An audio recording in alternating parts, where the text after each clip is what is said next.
মাজনী অ মাজনী তই এতিয়া উঠাই নাই হা ঘড়ীটোলৈ চাচোন এবাৰ কিমান দেৰি হ'ল ৰ'বা না মা আৰু 5 মিনিট শুবলৈ দিয়া এতিয়া উঠিনো কি কৰিম যোৱা না তই লাজ নাপাওঁনে তেনেকৈ ক'বলৈ তোৰ এতিয়া 24-25 বছৰ বয়স হ'ল তোৰ নিচিনা বয়সত কোনজনী ছোৱালীয়ে ঘৰৰ কাম নকৰাকৈ আছে কোনজনী ছোৱালীয়ে এইখিনি সময়লৈকে শুই আছে চাগচোন মা মই বহুত ৰাতিলৈকে পঢ়িছোঁ অকণমান শুবলৈ দিয়া না মা ৰাতিপুৱা আৰম্ভ কৰি নল'বা যোৱা না অকণমান শুবলৈ দিয়া মা হ'ব দিয়া শুবলৈ দিয়া অলপমান তাই ইমান কষ্ট কৰি ইঞ্জিনিয়াৰিঙৰ পঢ়া শুনা কৰি আছে গতিকে অকণমান শুবলৈ দিয়া মা হ'ল দে তোৰ ভনীয়াৰৰ কিমান চিন্তা বুজি পাইছোঁ তই আমাৰ মাজত নোসোমাবি মই জানো নহয় তই যে এজনী ছোৱালীক বিয়া কৰাবলৈ বিচাৰি আছ সেইজনীক বিয়া পতাৰহে অংক কৰি আছ মই জানো নহয় তুমিনো কথাটো কিয় ওলোটাকৈ কৈছা মা মই সেইটো কথা ক'বলৈ বিচৰা নাই নহয় মানে অনামিকাক বাৰে বাৰে বিয়া হোৱাৰ কথা কৈ কিয়নো চিন্তাত পেলোৱা তাই একো এখন কাম কৰিব নাজানে তাই শহুৰেকৰ ঘৰত গৈ কেনেকৈ কাম বন কৰি খাব তাই দেখোন সদায় কথা শুনিব লাগিব তাই ডাঙৰ হৈছে তাইতো বুজিব লাগে এই কথাবিলাক এনেকুৱা এজনী ছোৱালীক কোনে বিয়া কৰাবলৈ বিচাৰিব হা ইমান ধৈ ধৈ খালে নহ'ব নহয় এনেকৈয়ে খাবি নে চাকৰি এটা কৰিবলৈ যোজাৰ কৰিবি অহ মই শুই থকাৰ কাৰণেহে তেনেকৈ গালি পাৰি আছিলা এতিয়া উঠিলোঁ নহয় কোৱাচোন বাৰু শুন আজি ৰাতি চুনামি আহিব তই যাতে একো গণ্ডগোল নলগাওঁ কৈ দিছোঁ কিন্তু কিবা যদি গণ্ডগোল লগাবলৈ চেষ্টা কৰা নহয় তোৰ কিন্তু মই পিঠি ফালি দিম তোমালোকে সদায় মোক কিয় এনেদৰে ভাবা কোৱাচোন মই বাৰু এখন ঘৰৰ শত্ৰু নেকি মই যে এনেকুৱা কৰিম তোমালোকেও যে আৰু ভাবিব পাৰা নহয় মোক এইখন ঘৰৰ শত্ৰু বুলি ভাবা চাগে সেইকাৰণে তেনেকৈ কৈছা তুমি মই কথাটোহে কৈছোঁ তাই এখন ঘৰৰ বোৱাৰী হ'বলৈ ওলাইছে তাই যদি এইখন ঘৰত টিকিব লগা হয় তেতিয়াহ'লে মই কোৱা কথাবোৰৰ মতেই চলিব লাগিব বা মোৰ চৰ্তবিলাকৰ মতেই চলিব লাগিব মই নিবিচাৰোঁ তাই অহা সময়খিনিত ঘৰৰ পৰিৱেশটো বেয়া হোৱাটো গতিকে তাই আহোঁতে অকণমান তাইৰ পৰা আঁতৰত থাকিবি আৰু ৰাতি সিহঁতৰ ঘৰলৈ চুনামি আহে চুনামি আহিলা অঁ আহিলোঁ পিছে মোক নাম কাঢ়ি কিয় মাতিছা মই তোমাৰ বৌহে হওঁ বিয়া হ'বই যেতিয়া গতিকে বৌ বুলি মাতা কিয় নাম কাঢ়ি মাতিব লাগে মা আপুনি কেনে আছে মা এতিয়াই মোক মা বুলি ক'ব নালাগে দেই এতিয়াই বিয়াখন হোৱা নাই নহয় হৈছে জানো কোৱা মোৰ ল'ৰাৰ লগত বিয়া হ'লেকে মাতিবা মা বুলি এতিয়া আণ্টি বুলি ক'বা আৰু বিয়ালৈ এতিয়াও সময় আছে মই কিন্তু ঘৰখন ধৰিব পৰা বিধৰ আৰু ময়ো বিচাৰোঁ মোৰ বোৱাৰীজনী তেনেকুৱাই যাতে হওক অঁ মা অঁ চৰি আণ্টি তোমাৰ কাম কেনে চলিছে তুমি বোলে বহুত বিজি হৈ থাকা আচলতে শাৰদাই তাইক ইনডাইৰেক্টলি ইনচাল্ট কৰিছিলে আৰু মাকৰ কথা পুতেকে শুনি আছিল দৰ্জাৰ মুখৰ পৰা চুনামীৰ বিয়া মোৰ লগত এতিয়াই নহ'ল বুলিয়ে মাইকী তাইক ইনডাইৰেক্টলি ইনচাল্ট কৰিব নেকি চুনামী যদি পাৰ্মানেণ্টলি আমাৰ ঘৰত আহে তেতিয়া য়েছ এইটোকে কৰিব লাগিব মই এটাই ভাবি আছোঁ বৌ যদি এতিয়াই বিয়া হৈ আহে তেতিয়া মোৰ কি হ'ব এফালে ৰাক্ষসীৰ নিচিনা মা আনফালে ডাইনীৰ নিচিনা বৌ মই মানে সকলোৰে গালি খাব লাগিব তোমাৰ ভালনে খবৰ ভালে আছোঁ দিয়ক খালি আপোনাক লগ পাবলৈহে আহিলোঁ এবাৰ সুৰজে আপোনাৰ কথা বহুত কৈ থাকে যে আপুনি বহুত ভাল গান গায় আৰু আপুনি যে এজনী ভাল ৰান্ধনী সেইটো কথাও কৈছে অঁ গায় আৰু ভালদৰে খায়ো কিন্তু নাজানো এইজনী শহুৰেকৰ ঘৰত কেনেকৈ চলিব খাবহে জানে আৰু শুব জানে বাকী একো বনাব কৰিব নাজানে উফ মা আৰম্ভ হ'লাই আৰু ন তুমি আণ্টি অনামিকা সৰু হৈ আছে ইমান বয়স হোৱা নাই লাহে লাহে সকলো বুজিব দিয়ক আৰু যদি বনাব নাজানেও কেতিয়াবা তাইৰ গিৰিয়েকে বনাই দিব জানা সুৰেশ যেতিয়া মোৰ মা বিয়া হৈ আহিছিলে তেতিয়াও বোলে ভালদৰে ৰান্ধিব নাজানে সঁচাকৈ বৌ তাৰ পাছত কেনেকৈ ৰান্ধিব পাৰিলেনো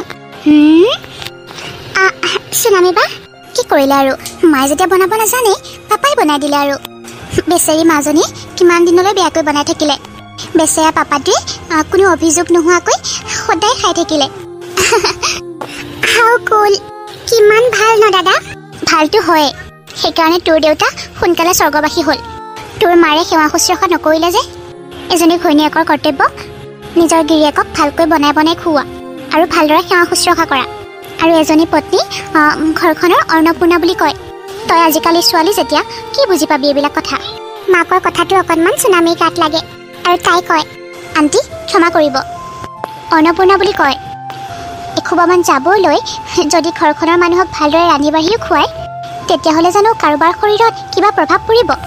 বিষ খোৱাৰ দৰেহে হ'ব দেখোন। ঘৰখনত এজনী কাম কৰা মানুহ থাকিলে তেতিয়াহ'লে কোনো চিন্তাই নাই। তেতিয়াহ'লে কিহৰ চিন্তা আণ্টি? আমাৰ অনামিকাৰ লগত এজনী কাম কৰা মানুহ পঠিয়াই দিম, বাছ হৈ গ'ল। যিবিলাক মানুহে কাম কৰিব নাজানে সেইবিলাক মানুহৰে চখ এইবিলাক। যোনবিলাকে জানি বুজিও কাম কৰিব নিবিচাৰে, যিবিলাকক ধূত বুলি কোৱা হয়, সেইবিলাকেহে এনেকুৱা কাম কৰা মানুহ ৰাখে। আমাৰ ঘৰখনৰ নিয়ম, আমাৰ ঘৰখনৰ বোৱাৰীহে ঘৰখনৰ চৌকা জ্বলাব। গতিকে এইবিলাক কথা কৈ মোৰ ছোৱালীজনীক উচতনিমূলক কথা ক'ব নালাগে। মই এইবিলাক কথা তোমাৰ লগত একো লাগিব বিচৰা নাই। চোৱাচোন আমি এইখন ঘৰ মোৰ আৰু তুমি ইয়াৰ বোৱাৰী হ'বলৈ ওলাইছা, কিন্তু তেতিয়াও ঘৰখন মোৰেই হৈ থাকিব আৰু অনামিকা মোৰ ছোৱালী। গতিকে তাইৰ চিন্তা মইহে বেছি কৰিব লাগে। এনেও মোৰ ঘৰখনত কাম কৰিব পৰা বোৱাৰী এজনীহে লাগে, চাকৰি কৰা বোৱাৰী নালাগে মোক। চুনামি এইবিলাক একো ধৰিবই পৰা নাছিল যে শাহুৱেকক প্ৰথম লগ পাব সৈতে এনেকুৱা এটা চিটুৱেশ্যনৰ সন্মুখীন হ'ব লাগিব, আৰু তাই অকণমান সময়ৰ কাৰণে মনটো বহুত বেয়া কৰিলে। চুনামি বা এইবিলাক কথা বাদ দিয়া, কেনে লাগি আছে এইবিলাক কথা? মায়ে কিবা কিবি বনাইছে, মাৰ হাতৰ অকণমান টেষ্ট কৰি চোৱাচোন। বাদ দিয়া। অনামিকাৰ মাক তাৰ পৰা গুচি যায়। ব'লা চুনামি বা কিবা এটা খাই লোৱা। মা, চুনামি বহুত ভাল ছোৱালী, তাইক এটা সুযোগ দিয়া। ঠিক আছে বাৰু, তাই নিজৰ চাকৰিটো এৰি আমাৰ ঘৰখনক এটা সুযোগ দিবনে? অঁ মা, মই আপোনাৰ লগত এইটো বিষয়ৰ ওপৰতে কথা পাতিবলৈ আহিছিলোঁ, কাৰণ মই সুৰজৰ মুখৰ পৰা আগতে গম পাইছিলোঁ আপুনি কি বিচাৰে। সেইকাৰণে মই চাকৰিৰ পৰা কিছুদিনৰ বাবে ছুটি ল'ম বুলি ভাবিছোঁ, ঘৰখনকে টাইম দিম বুলি ভাবিছোঁ। মই আপোনাৰ লগত ঘৰেই চম্ভালিম। আমাকতো ঘৰৰ কামত কোনেও ছুটি নিদিয়ে। আকৌ মেডামে ক'বলৈ আহিছে মই গোটেই মাহটো ঘৰখন চম্ভালিম। যোনে যি কৰে কৰি থাকক, মোৰ কি ক'ব লগা আছে? সুৰজে মনে মনে চুনামীৰ হাতখন ধৰে আৰু মাকৰ কথাত সিহঁত দুটাই বহুত কষ্ট পাইছিল। চুনামি, হ'ব দিয়া সুৰেশ, হ'ব দিয়া। মই বুজি পাইছোঁ তোমাৰ মাৰ এনেকুৱা লাগিছে মই তোমাৰ কাৰণে চাগে পাৰফেক্ট নহয়, সেইকাৰণে তেনেকৈ কৈ আছে। মায়ে মোক মনৰ পৰা বেয়া বুলি ধৰিয়ে লৈছে চাগে, সেইকাৰণে মোক চবতে বেয়া দেখিছে। কিন্তু ভাৱধাৰাবিলাকতো অকণমান সলনিও কৰিব পাৰে। ঠিক আছে, হ'ব দিয়া, মই যাওঁ। আৰু চুনামি একো নোখোৱাকৈ তাৰ পৰা গুচি যায়। ই মাজনীও মানে নহয়। চুনামিক কিয় বাৰু ইমান হিংসা কৰে? তাইনো কি জগৰ লগালে মাক?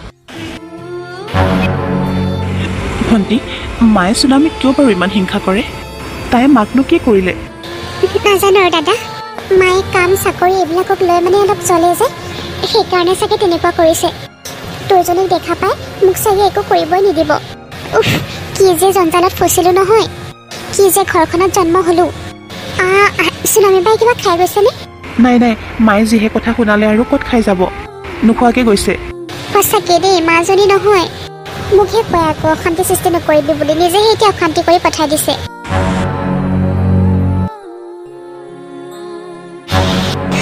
মা, এতিয়াতো মই আপোনাক মা বুলি মাতিব পাৰোঁ? অঁ বৌ, পাৰা। বৌ, ভিতৰলৈ আহাচোন, তোমাৰ লগত কথা এটা আছে।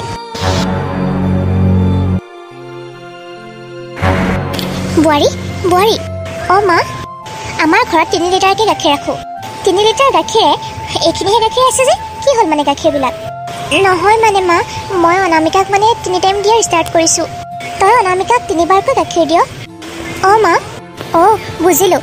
তাইক মানে গাখীৰ এনেকৈ খুৱাই খুৱাই শকত কৰিব বিচাৰিছ, যাতে তাই দেখিবলৈ বেয়া হৈ যায়, যাতে ভাল ল'ৰা নাপায়, নহয় জানো? নহয় মা, আপুনি কিয় তেনেকৈ কৈছে? মই জানো ভণ্টিৰ বিষয়ে কিবা বেয়াকৈ ভাবিব পাৰোঁ? কওক। তাইৰ পৰীক্ষাও আহি আছে আৰু ৰাতি বহুত দেৰি দেৰিলৈকে পঢ়ে কাৰণেহে মই তাইক দিছোঁ।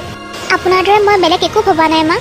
তাই যেনে দুৰ্বল হৈ গ'লে পৰীক্ষাত লিখিব পাৰিব ভালদৰে, সেইকাৰণে এইকেইদিন তাইক বেছিকৈ কেয়াৰ ল'বই লাগিব মা। পঢ়া পঢ়া আৰু পঢ়া। জীৱনত তাই খালি পঢ়ি থাকোঁতেই গ'ল, বেলেগটো কাম বন একো নাজানিলেই। এজনী মাকৰ কৰ্তব্য যেতিয়া, মইতো তাইক পঢ়ালোঁ, চাকৰি এটা কৰিলেই হ'ল। মই তাইৰ কাৰণে এতিয়াই মই ল'ৰা এটা বিচাৰোঁ। এনেকৈ খাব নালাগে দেই তাই। এনেকৈ পঢ়া শুনা কৰি কৰি তাই ঘৰৰ ভিতৰতে থাকিলে নহ'ব নহয়। এনেকৈ তাই ভাল ল'ৰা এটাও নাপায়। নহয় মা, আপুনি ভুল ভাবিছে। একো ভুল ভবা নাই মই। তাইক ঘৰৰ কাম শিকাব লাগে নে এই পঢ়া শুনাত লগাই থাকিব লাগে? তাই বেলেগ এখন ঘৰলৈ গ'লে তাইক পঢ়া শুনা নহয়, কাম বনহে কৰিবলৈ ক'ব। হ'ব মা, এতিয়া তাই নিজৰ কামখিনি কৰি লওকচোন, মোৰ যেতিয়া প্ৰয়োজন হ'ব মই তেতিয়া তাইক নিজে ক'ম ভণ্টি মোক এইখিনি সহায় কৰি দিয়াচোন তাই তেতিয়া নিশ্চয় কৰিব নিজেতো বিয়া হ'বৰ কাৰণে চাকৰি ছুটি লৈছে এতিয়া মোৰ ছোৱালীজনীকো উচতাব নালাগে তাই লাগিলে চাকৰি নকৰিব গোটেই দিনটো বা গোটেই জীৱনটো ঘৰতেই বহি কটাব পঢ়া শুনা কৰি আৰু পিছফালৰ পৰা অনামিকা আহি শুনি আছিল আৰু পিছফালে অনামিকাক ৰখি থকা দেখি বৌকে এটা মুখত মিচিকি হাঁহি মাৰিলে অনামিকা বৌ মই জানিছিলোঁৱে তুমি এনেকুৱাই এইবুলি কৈ অনামিকা ৰুমলৈ গুচি গ'ল ভণ্টি ভণ্টি মোৰ সন্দেহটো ঠিকেই আছিলে এই শাহু বোৱাৰীৰ সম্পৰ্কটোত মই কষ্ট পাই যাম মই ভালদৰে জানো মই বৌৰ চালাকি সকলোবিলাক গম পাই আছোঁ বৌয়ে জানি বুজি মোক বেয়া কৰিবলৈ চেষ্টা কৰিছে মাৰ লগত তেতিয়াহে মই এইখন ঘৰৰ পৰা সোনকালে ওলাই যাম মায়ে মোক সোনকালে বিয়া দিব সকলো গম পাইছোঁ মই বৌৰ চালাকি মই এনেকুৱা হ'বলৈ নিদিওঁ বৌয়েকক সকলোৱে ভুল বুজিবলৈ লৈছিল বৌয়েকে বাৰু এখন ঘৰত বেছিদিন টিকি থাকিব পাৰিবনে